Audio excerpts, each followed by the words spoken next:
আসসালামু আলাইকুম ওয়া রাহমাতুল্লাহি ওয়া বারাকাতুহু। ইন্নাল হামদালিল্লাহ ওয়াসসালাতু ওয়াসসালামু আলা রাসূলিল্লাহ ওয়া আলা আলিহি ওয়া আসহাবিহি আজমাইন। ক্বালা রাসূলুল্লাহি সাল্লাল্লাহু আলাইহি ওয়াসাল্লাম নাহনু আহাক্কু বিমূসা আও কামা ক্বালা আলাইহিস সালাতু ওয়াসসালাম। সুপ্রিয় দর্শক মণ্ডলী, কাছে দূরে, দেশে এবং দেশের বাহিরে যে অবস্থান থেকে চোখ রেখেছেন নিউজ 24 পর্দায় আপনাদের প্রিয় অনুষ্ঠান ইসলাম আমরাকে দেখার জন্য সকলকে আজকের এই সুন্দর আয়োজনে স্বাগত জানাচ্ছি। আল্লাহ রাব্বি করিম হযরত রাসূল আকরাম সাল্লাল্লাহু আলাইহি সাল্লামকে সাইয়্যিদুল মুরসালিন সাল্লাল্লাহু আলাইহি ওয়াসাল্লাম বানিয়ে জগতের বুকে পাঠিয়েছেন। রাসূল আকরাম সাল্লাল্লাহু আলাইহি সাল্লামের পরিবারভুক্ত যারা আছেন তাদেরকে আহলে বাইত বলা হয়। আহলে বাইত নিয়ে অনেক কথা রয়েছে। রাসূলের আহলে বাইতের অন্তর্ভুক্ত ছিলেন হযরত ইমামে হুসাইন রাদিয়াল্লাহু তাআলা আনহু। তিনি নির্মমভাবে মুহররম মাসের 10 তারিখে কারবালার ঐতিহাসিক সেই প্রান্তরে শাহাদাত বরণ করেছেন। নিঃসন্দেহে অত্যন্ত আমরা ব্যথিত, দুঃখিত, মর্মাহত। আল্লাহ রাব্বি করিম উনি যেই উদ্দেশ্যে নিজের জীবনকে উৎসর্গ করেছেন, আল্লাহ তাআলা জগতের বুকে সেই মিশনকে কামিয়াবি দান করুন। তাই আজকে আমরা কারবালার ইতিহাস নিয়ে কথা বলবো। কথা বলার জন্য আমাদের সাথে আছেন বিশিষ্ট ইসলামী চিন্তাবিদ, মিডিয়া আলোচক, মিডিয়া উপস্থাপক শেখ নজির মাহমুদ, খতিব, ঢাকা বিশ্ববিদ্যালয় কেন্দ্রীয় জামে মসজিদ। আসসালামু আলাইকুম ওয়া রাহমাতুল্লাহি ওয়া বারাকাতুহু। কেমন আছেন? আলহামদুলিল্লাহ, আপনি কেমন আছেন? আজকে আপনার কাছে আমরা জানবো যে আপনি তো শুনতে পেয়েছেন যে আজকে আমরা কোন বিষয়ে কথা বলবো। বিশেষ করে কারবালার যে ইতিহাস, এই ইতিহাস নিয়ে কিন্তু সমাজে অনেক কথাই প্রচলিত আছে। তো আপনার কাছে আমরা অথেন্টিক যে কথাগুলো আছে এগুলো শুনবো। আলহামদুলিল্লাহি রাব্বিল আলামিন ওয়াসসালাতু ওয়াসসালামু আলা সাইয়্যিদুল মুরসালিন ওয়া আলা আলিহি ওয়া সাহবিহি আজমাইন ওয়া বাদ। আমরা একটা বিষয় বলি যে ইমানদার ব্যক্তির জীবনে যদি বলে কোনো কথা নেই। যদি এটা হতো তাহলে এটা হতো না, যেটা হবার সেটা হবেই। এটা হলো বাস্তবতা, যেটা হবার সেটা হবেই, এটাই নির্ধারিত। আপনি যেমনটি বলছিলেন, কারবালার ঘটনা আশুরার 10 তারিখে শুক্রবার ছিল। শুক্রবার 54 বছর 6 মাস 15 দিন বয়সে ইমাম হুসাইন রাদিয়াল্লাহু আনহুর, রসুলের খুব প্রিয়তম দৌহিত্র ফাতেমা রাদিয়াল্লাহু আনহার কলিজার টুকরা ইমাম হুসাইন রাদিয়াল্লাহু আনহু, তিনি সপরিবারে সেদিন শাহাদাত বরণ করেছিলেন। ঘটনাটা ছিল ইসলামের যে ইতিহাস যদি আমরা দেখি, আল্লাহ রসুল সাল্লাল্লাহু আলাইহি ওয়াসাল্লামের ইন্তেকালের পরে কে খলিফা হবেন এটা আল্লাহ রসুল কিন্তু নির্ধারণ করে যান নেই। সাহাবাদের উপরে দায়িত্ব দিয়েছেন, তোমাদের মধ্যে যারা তোমরা নিজেরা নির্বাচন করে নিবে। যাই হোক, আপনি জানেন পদ্ধতি, যে এটাও কিন্তু এক ধরনের মানে গণতান্ত্রিক একটা অধিকার ছিল, গণতন্ত্র ছিল। সাহাবারা ঠিক করে নিলেন আবু বকর রাদিয়াল্লাহু আনহুকে, এরপরে আসলেন ওমর রাদিয়াল্লাহু আনহু, এরপরে উসমান রাদিয়াল্লাহু আনহু, এরপরে আলী রাদিয়াল্লাহু আনহু। উসমান রাদিয়াল্লাহু আনহু শাহাদাত বরণের পরে আলী রাদিয়াল্লাহু আনহু যখন ক্ষমতা গ্রহণ করেন, আলী রাদিয়াল্লাহু আনহু ক্ষমতা যখন গ্রহণ করেন, তখন তিনি এই মক্কা, মদিনা, কুফা এই অঞ্চলের, কিন্তু সিরিয়া এবং এই অঞ্চলের তো গভর্নর ছিলেন তখন উমাইয়া, হযরত মুআবিয়া রাদিয়াল্লাহু আনহু। তিনি একটু দ্বিমত পোষণ করলেন। তিনি বললেন যে না, আগে উসমান রাদিয়াল্লাহু আনহুর হত্যার বিচার হবে, এরপরে ক্ষমতাকে গ্রহণ করবে সেটা দেখ। কিন্তু আলী রাদিয়াল্লাহু আনহু বলেন যে এই মুহূর্তে বহুত বিদ্রোহী এখনও রয়ে গেছে, আমরা আগে সংগঠিত হই, একত্রিত হই, এরপরে বিচার। যাই হোক, এভাবে করতে করতে বেশ সময় চলে গেল। 40 হিজরিতে আলী রাদিয়াল্লাহু আনহু শাহাদাত বরণ করেন। আলী রাদিয়াল্লাহু আনহু শাহাদাত বরণ করার পরে 39 হিজরিতে আলী রাদিয়াল্লাহু আনহু শাহাদাত বরণ করার পরে হাসান রাদিয়াল্লাহু আনহুর হাতে অনেকে বায়াত গ্রহণ করলেন। ওদিকে সিরিয়াতে মুআবিয়া রাদিয়াল্লাহু আনহুর হাতে কিছু মানুষ বায়াত গ্রহণ করলেন। তখন একটা দ্বন্দ্ব দেখা দিল। তখন হাসান রাদিয়াল্লাহু আনহু বললেন যে আমার নানা জানের উম্মতদের মধ্যে কোনো দ্বন্দ্ব হোক, এটা আমি চাই না, আমি প্রত্যাহার করলাম নিজেকে। তিনি ক্ষমতা ছেড়ে দিলেন। ছেড়ে দিয়ে তিনিও মুআবিয়া রাদিয়াল্লাহু আনহুর হাতে বায়াত গ্রহণ করলেন। তো মুআবিয়া রাদিয়াল্লাহু আনহু একক খলিফা হলেন। এই 40 থেকে 20 বছর একাধারে খুব দাপটের সাথে মুআবিয়া রাদিয়াল্লাহু আনহু খেলাফত বা শাসন পরিচালনা করলেন, এবং সেই সময় কিন্তু গোটা মুসলিম বিশ্ব অনেক প্রসার লাভ করলো। আপনি যদি দেখেন, একদম মানে তখন 1700 শুধু যানবাহন ছিল, নৌ জাহাজ ছিল তখন মুসলমানদের, এবং বিশাল এরিয়া পর্তুগাল থেকে শুরু করে চীন পর্যন্ত, দক্ষিণ আফ্রিকা থেকে শুরু করে একেবারে মানে এই পুরো অঞ্চলটা আপনার মুসলমানদের দখলে ছিল। যাই হোক, সমস্যা দেখা দিল যখন মুআবিয়া রাদিয়াল্লাহু আনহু ইন্তেকাল করেন। ইন্তেকালের পূর্বে তিনি চিন্তা করলেন যে কাকে খেলাফতের দায়িত্ব দেওয়া যায়। তিনি তার কিছু গভর্নরদেরকে ডাকলেন এবং তাদের কাছ থেকে পরামর্শ করলেন। তো তারা অনেকেই মত দিল যে আপনার পুত্র ইয়াজিদ তো রাষ্ট্র পরিচালনার যোগ্য, তাকে দায়িত্ব দেওয়া যেতে পারে। সেই হিসেবে তিনি ইয়াজিদকে তার স্থলে অভিষিক্ত করে গেলেন। কিন্তু ইয়াজিদের চেয়েও যোগ্য ব্যক্তিরা কিন্তু ছিল তখন। হুসাইন রাদিয়াল্লাহু আনহু, আব্দুল্লাহ ইবনে জুবাইর রাদিয়াল্লাহু আনহু, আব্দুল্লাহ ইবনে উমর রাদিয়াল্লাহু আনহু, এরকম বিখ্যাত আব্দুর রহমান বিন আবু বকর রাদিয়াল্লাহু আনহু, বিখ্যাত সাহাবী তখন ছিলেন। তারা যোগ্যতায় এবং খোদাভীরুতায় তারা আরও বেশি যোগ্য ছিলেন। তো এই বিষয়টা অনেকে মেনে নিলেও মক্কা মদিনার সাহাবারা এটা মেনে নিলেন না, এবং কুফার মুসলমানরাও এটা মেনে নেয়নি। তো মক্কা মদিনার যদি মেনে না নেয় তাহলে ইসলামী শাসন ব্যবস্থার আসলে কিছুই থাকে না। তো এই জন্য আমিরে মুআবিয়ার সন্তান ইয়াজিদ যখন ক্ষমতা গ্রহণ করে, তো মক্কা মদিনা একটু প্রেসার দিতে লাগলো তার বায়াত গ্রহণ করার জন্য। কিন্তু কেউ বায়াত গ্রহণ করলো, আব্দুল্লাহ ইবনে জুবাইর এবং হুসাইন রাদিয়াল্লাহু আনহু তারা বায়াত গ্রহণ করেন না, যে না, তার নেতৃত্ব মেনে নেওয়া যায় না। এবং এই পদ্ধতিটাকে হুসাইন রাদিয়াল্লাহু আনহু বললেন যে এটা ইসলাম পরিপন্থী, আমার নানা জানের সুন্নত পরিপন্থী হয়েছে যে পদ্ধতিতে তাকে ক্ষমতা দেওয়া হয়েছে। এভাবে যদি রাজার সন্তান রাজা হয়ে যায়, খলিফার সন্তান খলিফা হয়ে যায়, তো পরবর্তীতে অযোগ্য সন্তানরাও খলিফা হয়ে যাবে, এটা মেনে নেওয়া যায় না। এটা ছিল তার কথা, যে এভাবে আমার নানা জানের সুন্নতকে বিলীন করে দেওয়া যায় না। এই কারণে তিনি দ্বিমত পোষণ করলেন। তখন তিনি মদিনাতে ছিলেন। তো কুফা থেকে প্রায় লক্ষাধিক চিঠি তার কাছে আসলো, 2 বস্তা চিঠি আসলো যে আমরা কুফাবাসী, আমরা আপনার নেতৃত্বে সরকার বায়াত গ্রহণ করতে চাই, আপনি কুফায় চলে আসেন।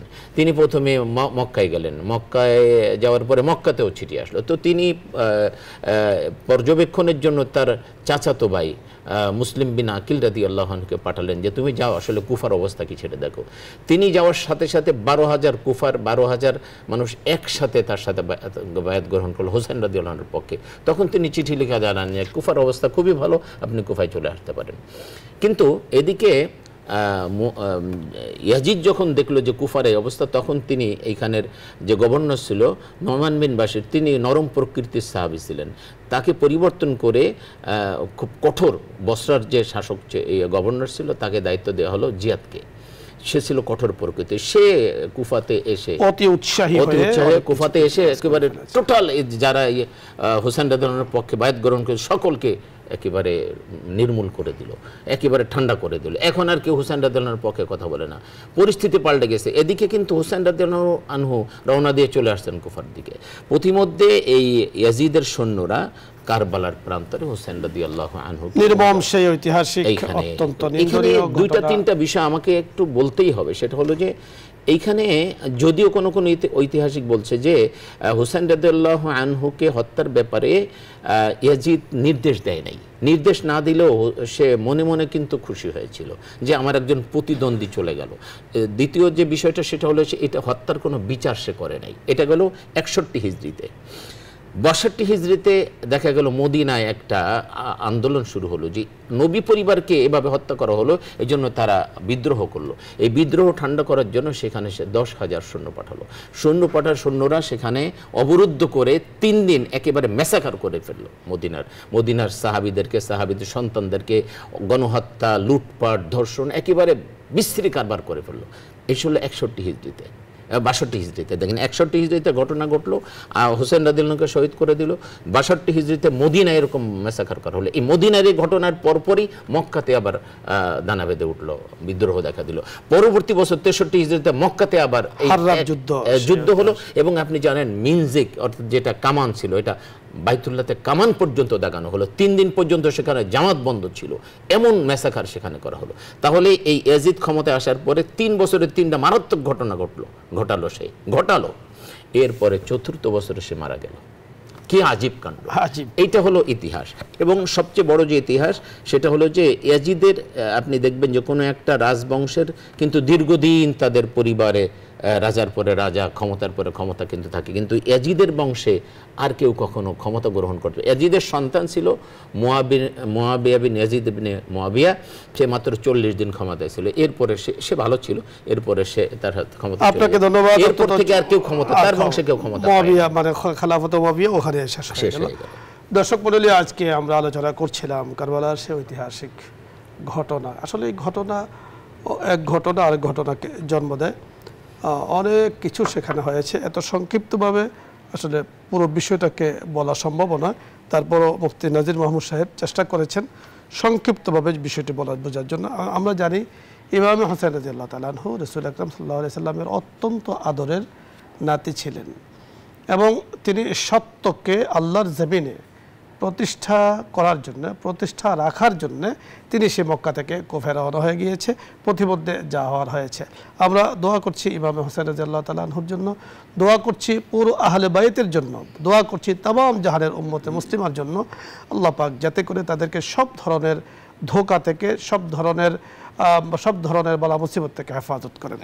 আলোচ্য বিষয় নিয়ে যদি আপনাদের কোনো কিছু জানার থাকে, বুঝার থাকে, অথবা ইসলামের কোনো মাসলা মাসাল জানার প্রয়োজন হয়, আপনি প্রশ্ন করুন, আমরা চেষ্টা করব কথা বলার জন্য। প্রথমে যিনি আছেন, আসসালামু আলাইকুম রাহমাতুল্লাহ।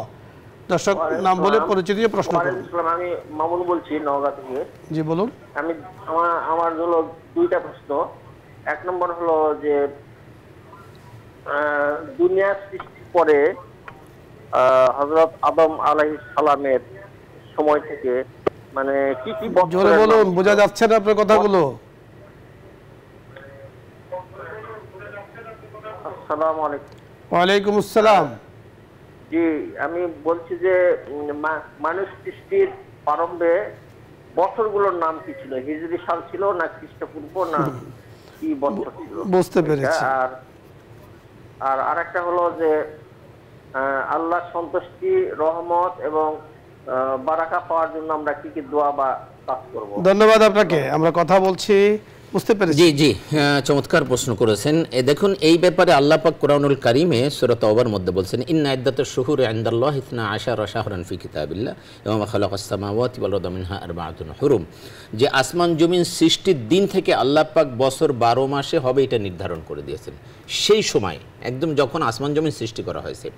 আশ্চর্যের বিষয় হলো, এখন তো যোগাযোগ ব্যবস্থা খুব ভালো, এখন আমি আমেরিকায় কথা বলতে পারতেছি, ইউরোপে কথা বলতে পারতেছি, কিন্তু যখন এরকম কোনো ব্যবস্থা ছিল না, তখনও ইউরোপে 12 মাসে বছর হতো, সৌদিতেও 12 মাসে বছর হতো, বাংলাদেশেও 12 মাসে বছর হতো, মানে সারা পৃথিবী কিন্তু 12 মাসে বছর হতো, অথচ কারোর সাথে কারো কোনো যোগাযোগ ছিল না। ওই যে আল্লাহ নির্ধারণ করে দিয়েছেন, সেই জন্য 12 মাসেই বছর হতো। বিভিন্ন ধরনের ক্যালেন্ডার ছিল, তবে চন্দ্রবর্ষের যে ক্যালেন্ডার অর্থাৎ মহরম সফর হিজরি সন, এইটা হিজরি সন তো নাম দেওয়া হয়েছে হিজরতকে কেন্দ্র করে, কিন্তু তার আগেও এই নামগুলো ছিল, মহরম, সফর, রবিউল উল্লাহ, রবিউল সানি, এই নামগুলো তখনও ছিল।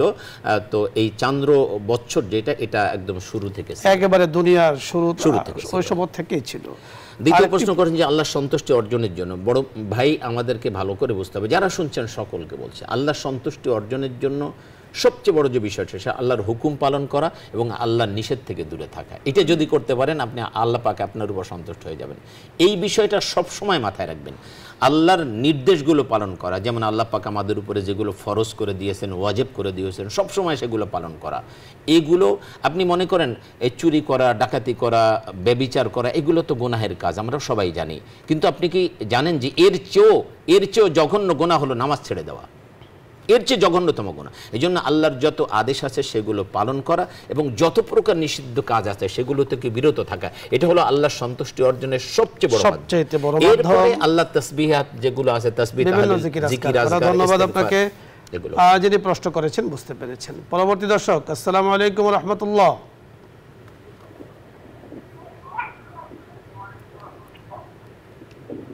দর্শক শুনতে পেয়েছেন, প্রশ্ন করুন। জি, আসসালামু আলাইকুম। ওয়ালাইকুম আসসালাম। হ্যাঁ, কারবালার ইতিহাসটা শুনতে চাই। জি, কারবালার ইতিহাস আপনি শুনেছেন, আমরা বলেছি আপনি চাইলে কারবালার উপরে আরও পড়াশোনা করতে পারেন, তবে মনে রাখতে হবে যে কারবালার ইতিহাস নিয়ে অনেক দ্বন্দ্ব বিদ্বন্দ্ব রয়েছে, ইতিহাস বিকৃতিও আছে কিছু কিছু বিষয়।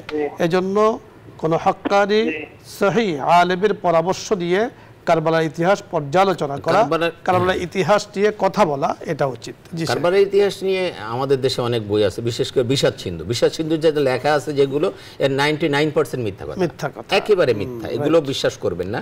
আর দ্বিতীয় যে বিষয়টা আমরা বলবো, কারবালার ইতিহাস থেকে আমাদের যে বিষয়টা শিক্ষা নেওয়া দরকার, শিক্ষা কি? শিক্ষা হলো সত্যের পথে সবসময় থাকা। হোসেন রাদিয়াল্লাহু আনহু সত্যের পক্ষে ছিলেন, তিনি শাহাদাত বরণ করেছেন সপরিবারে, তার মানে কি তিনি পরাজয় বরণ করেছেন? না। সাময়িকভাবে ইয়াজিদ বিজয় লাভ করলেও ইয়াজিদকে কিয়ামত পর্যন্ত মানুষ ঘৃণার চোখে দেখবে।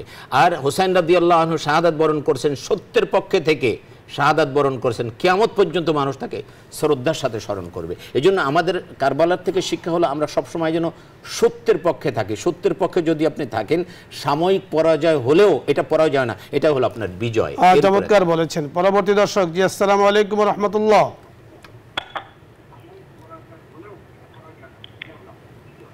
জি দর্শক শুনতে পেয়েছেন, প্রশ্ন করুন। জি আসসালামু আলাইকুম। ওয়া আলাইকুম আসসালাম। আমার প্রশ্ন হচ্ছে মুহররম মাসের রোজা কয় তারিখ রাখতে হবে? হ্যাঁ, সুন্দর প্রশ্ন করেছেন, আমরা কথা বলছি, আপনি শুনতে থাকুন। মুহররম মাসটাকে পুরো মাসের ব্যাপারে আল্লাহর হাবিব সাল্লাল্লাহু আলাইহি ওয়াসাল্লাম বলেছেন যে আফদালুস সিয়ামি বা'দা রমাদান শাহরুল্লাহিল মুহররম ওয়া আফদালুস সিয়ামি বা'দাল ফরিদাতি সালাতুল লাইল আও কামা ক্বালা আলাইহিস সালাতু তাসলিম। যে রমজান মাসের পরে আল্লাহর কাছে সবচেয়ে প্রিয়, সবচেয়ে উত্তম রোজা হলো মুহররম মাসের রোজা। আর ফরজ নামাজের পরে আল্লাহর কাছে সবচেয়ে প্রিয় নামাজ হলো রাতের বেলায় তাহাজ্জুদ নামাজ। তাহলে আপনি পুরো মুহররম মাসের রোজাটা, যে কোনো দিনের রোজাটা কিন্তু অত্যন্ত আল্লাহর কাছে অত্যন্ত ফজিলতপূর্ণ রোজা। মুহররম মাসটা তো এমনিতেই 4টি যে হারাম মাস আছে তার মধ্যে একটা অন্যতম মাস, এবং আল্লাহর হাবিব এটাকে বলেছেন শাহরুল্লাহিল মুহররম, আল্লাহর মাস মুহররম। যখনই কোনো কিছু আল্লাহর সাথে সম্পৃক্ত হয়ে যায়, যেমন বাইতুল্লাহ আল্লাহর ঘর, এটার মর্যাদা বেড়ে যায়, আল্লাহর কালাম এটার মর্যাদা বেড়ে যায়। আর শাহরুল্লাহ যখন বলা হয়েছে আল্লাহর মাস, এটার মর্যাদা অনেক বেশি। এই জন্য এই মাসের প্রত্যেকটা রোজা আপনার জন্য অত্যন্ত গুরুত্বপূর্ণ। বিশেষ করে আমরা যদি আশুরা রোজার কথা বলি, আল্লাহর হাবিব সাল্লাল্লাহু আলাইহি ওয়াসাল্লাম বলছেন যে ব্যক্তি আশুরা রোজা রাখলো, আমি আশা করি তার বিগত 1 বছরের গুনাহ খাতাকে মাফ করে দেওয়া হবে। সুতরাং আশুরার রোজা 10 তারিখে রাখতে হবে। তবে এটা ইহুদিরাও এই দিনটাকে সম্মান করে, এই জন্য আল্লাহ রাসূল সাল্লাল্লাহু আলাইহি ওয়াসাল্লাম বলছেন ইহুদির থেকে একটু ব্যতিক্রম করবে, এই জন্য 9 তারিখ এবং 10 তারিখে তোমরা রোজা রাখবে, অথবা 10 তারিখ 11 তারিখ। তবে সর্বোত্তম হলো 9 তারিখে এবং 10 তারিখে রোজা রাখা। আমরা চেষ্টা করব 9-10 উভয় দিন রোজা রাখা, এবং পরবর্তীতে আইয়াম বিয়াজের যে নফল রোজাগুলো আছে সেগুলো রাখার চেষ্টা করব। ধন্যবাদ। 14-15 আমরা রাখার চেষ্টা করব। অর্থাৎ 9 অথবা 10ই মুহররম অথবা 10 ও 11ই মুহররম রোজা রাখার। এখন আপনি দেখুন যে ইংরেজি হিসেবে সম্ভবত 5-6 অথবা 6-7 আপনি রোজা রাখতে পারেন। পরবর্তী দর্শক, জি আসসালামু আলাইকুম ওয়া রাহমাতুল্লাহ। আসসালামু আলাইকুম। ওয়া আলাইকুম আসসালাম। প্রশ্ন করুন।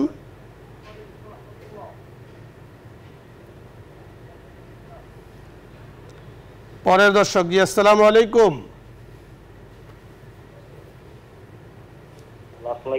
ওয়ালাইকুম আসসালাম ওয়া রাহমাতুল্লাহ। জি আপনি প্রশ্ন করুন।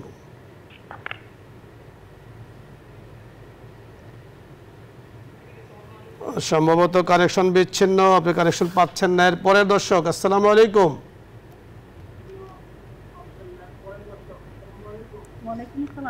জি প্রশ্ন করুন।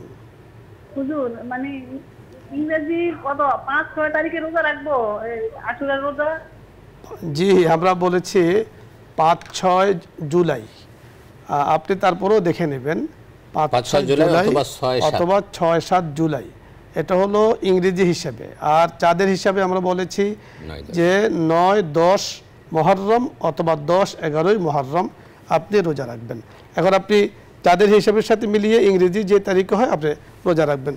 সম্ভবত আজকে আর কি বলে আজকে ইংরেজি 2 তারিখ এবং চাঁদেরও সম্ভবত 4-5 তারিখ এরকম হবে। তারপরে আপনি একটু দেখে নেবেন। জি পরবর্তী দর্শক, আসসালামু আলাইকুম ওয়া রাহমাতুল্লাহ। ওয়া আলাইকুম আসসালাম ওয়া রাহমাতুল্লাহি ওয়া বারাকাতুহু। আমি বলছিলাম মোহাম্মদ ইকরামুল হক। জি বামনডাঙ্গা গাইবান্ধা বলছিলাম, গাইবান্ধা। বলুন। আপনারা ভালো আছেন হুজুর? আলহামদুলিল্লাহ। আমার প্রশ্ন হচ্ছে হুজুর, কিভাবে নামাজ পড়িলে আল্লাহ রাব্বুল আলামিন আমাদের প্রতি খুব খুশি হবেন। খুব খুশি হবেন। বড় সুন্দর, বড় চমৎকার কথা বলেছেন। খুবই আসলে সুন্দর প্রশ্ন করেছেন। নামাজ হলো সর্বোত্তম ইবাদা, যত ইবাদা আছে। একজন মানুষ যদি এই মুহূর্তে ঈমান গ্রহণ করে, তাহলে তার উপর আসরের নামাজ ফরজ হয়ে যাবে। সে কিছু জানুক না জানুক, ইমামের পিছনে শুধু দাঁড়িয়ে ওঠা বসা করবে, এটা তার উপরে ফরজ। এরপরে মাগরিব, এরপরে এশা। আর রমজান মাস আসলে রোজা ফরজ হবে। আর যদি সে জাকাত দেওয়ার মতো হয়, 1 বছর পরে জাকাত দিবে। হজ যদি ফরজ হয়, তাই হজের সময় যে হজ করবে। তার মানে হলো নামাজটা হলো সর্বোত্তম ইবাদা। এখন এটা কিভাবে করলে আল্লাহ সন্তুষ্ট হবেন? সংক্ষেপে যদি বলি, একটা হাদিস, আল্লাহ রাসূল সাল্লাল্লাহু আলাইহি ওয়াসাল্লাম বলেছেন, আনতা আবুদাল্লাহ কাআন্নাকা তারা ফাইল্লাম তাকুন তারাহু ফাইন্নাহু ইয়ারাক। তুমি এমনভাবে আল্লাহর ইবাদত করবে, এমনভাবে নামাজ পড়ো যেন তুমি আল্লাহকে দেখতেছো। মানে আল্লাহকে দেখলে, আপনি আল্লাহর সামনে দাঁড়ালে আপনি কীভাবে নামাজ পড়তেন। অথচ আপনি কিন্তু যখন নামাজ দাঁড়াচ্ছেন, তখন কিন্তু আল্লাহর সামনে দাঁড়িয়ে গেছেন। আল্লাহ নবী সাল্লাল্লাহু আলাইহি ওয়াসাল্লাম বলছেন, মানুষ যখন আল্লাহু আকবার বলে দাঁড়ায়, তখন তার মধ্যে থেকে, আল্লাহর মধ্যে থেকে সমস্ত পর্দা তুলে দেওয়া হয়, সরাসরি আল্লাহর সামনে দাঁড়িয়ে যায়। তাহলে আপনাকে মনে রাখতে হবে যে আমি আল্লাহর সামনে দাঁড়িয়ে আছি। আপনি যদি একজন প্রেসিডেন্টের সামনে দাঁড়ান, কেমন একাগ্রতা আপনার থাকবে তার সামনে, যেন নড়াচড়ার মধ্যে কোনো বেয়াদবি না হয়, যেন মনোযোগে এদিক সেদিক না যায়। অথচ আপনি বাদশার সমস্ত জাহানের বাদশা আল্লাহ রাব্বুল আলামিনের সামনে দাঁড়াচ্ছেন। সুতরাং আপনার মনোযোগটা কেমন থাকা দরকার। এই জন্য আল্লাহ বলছেন যে আনতা আবুদাল্লাহ কাআন্নাকা তারাহু ফাইল্লাম তাকুন তারাহু ফাইন্নাকা। যদি অবস্থা এমন হয়, জি শেখ, অত্যন্ত চমৎকার বলছেন, তুমি আল্লাহকে দেখতে পাচ্ছ না, কিন্তু এইটা মনে করো যে আল্লাহ তোমাকে দেখছেন। খুব সুন্দর বলেছেন। আরও আলোচনা রয়েছে আলহামদুলিল্লাহ। আল্লাযীনা হুম আনিস সালাতি, আল্লাহ তাআলা সূরা একবারে মুমিন অর্থাৎ 18 নম্বর প্রথম যে আয়াতে, সেখানে আল্লাযীনা হুম ফি সালাতিহিম খাশিউন, সেখানে নামাজীদের নামাজ কেমন হবে, যে নামাজের মধ্যে খুশু এবং খুজু, একাগ্রতা, বিনয়, ইখলাস থাকবে, ওই নামাজ দ্বারাই আল্লাহ পাকের সন্তুষ্টি পাওয়া যাবে। ধন্যবাদ মোহতারাম আপনাকে। দর্শক মণ্ডলী, আপনাদের সকলকে ধন্যবাদ জানাচ্ছি আজকের এই সুন্দর আয়োজনে শরীক হওয়ার জন্য। আমাদের হাতের সময় যতটুকু আছে, আমরা আল্লাহ তাআলার কাছে দোয়া করব, খুব সংক্ষিপ্তভাবে দোয়া করব। আল্লাহ তাআলা যেন আমাদের সকলকে মাফ করে দিন। আপনাদের জন্য দোয়া হবে, সকলের জন্য দোয়া হবে। দুরূদ শরীফ পড়ে আল্লাহুম্মা সাল্লি আলা সাইয়্যিদিনা ওয়া নাবিয়িনা ওয়া শাফিঈনা ওয়া আস্তাগফিরুল্লাহ রাব্বি মিন কুল্লি যামবি ওয়া আতুবু ইলাইহি লা হাওলা ওয়া লা কুওয়াতা ইল্লা বিল্লাহিল আলিয়্যিল আযীম। শেখ দোয়া করে দিন। আলহামদুলিল্লাহি রাব্বিল আলামিন, ওয়াসসালাতু ওয়াসসালামু আলা আশরাফিল আমবিয়াই ওয়াল মুরসালিন ওয়া আলা আলিহি ওয়া সাহবিহি আজমাইন। ইয়া রাব লাকাল হামদু কামা ইয়ানবাগি লিজালালি ওয়াজহিকা ওয়া আযীমি সুলতানিক। লা ইলাহা ইল্লা আনতাল হালিমুল কারীম। সুবহানাল্লাহি রাব্বিস সামাওয়াতিস সাব'i ওয়া রাব্বিল আরশিল আযীম। ওয়ালহামদুলিল্লাহি রাব্বিল আলামিন। ربنا ظلمنا أنفسنا وإن لم تغفر لنا وترحمنا لنكونن من الخاسرين. ربنا فاغفر لنا ذنوبنا وكفر عنا سيئاتنا وتوفنا مع الأبرار. اللهم اغفر لنا ولوالدينا، اللهم اغفر لنا ولوالدينا وللمؤمنين يوم يقوم الحساب. رب ارحمهما كما ربياني صغيرا. ربنا هب لنا من أزواجنا وذرياتنا قرة أعين واجعلنا للمتقين إماما. اللهم إنا نسألك الجنة ونعوذ بك من النار. اللهم إنا نسألك الجنة ونعوذ بك من النار يا خالق الجنة والنار برحمتك يا عزيز يا غفار يا رب العالمين. يا الله يا الله আমাদের সকলকে আপনি মেহেরবানি করে ক্ষমা করে দিন। মালিক, আমাদেরকে আপনি কবুল ও মঞ্জুর করে নিন। ইয়া আল্লাহ, আপনার প্রিয় বান্দাদের কাতারে আমাদেরকেও শামিল করে নিন। আমাদের এই আয়োজনকে, এই প্রোগ্রামকে আপনি কবুল ও মঞ্জুর করে নিন।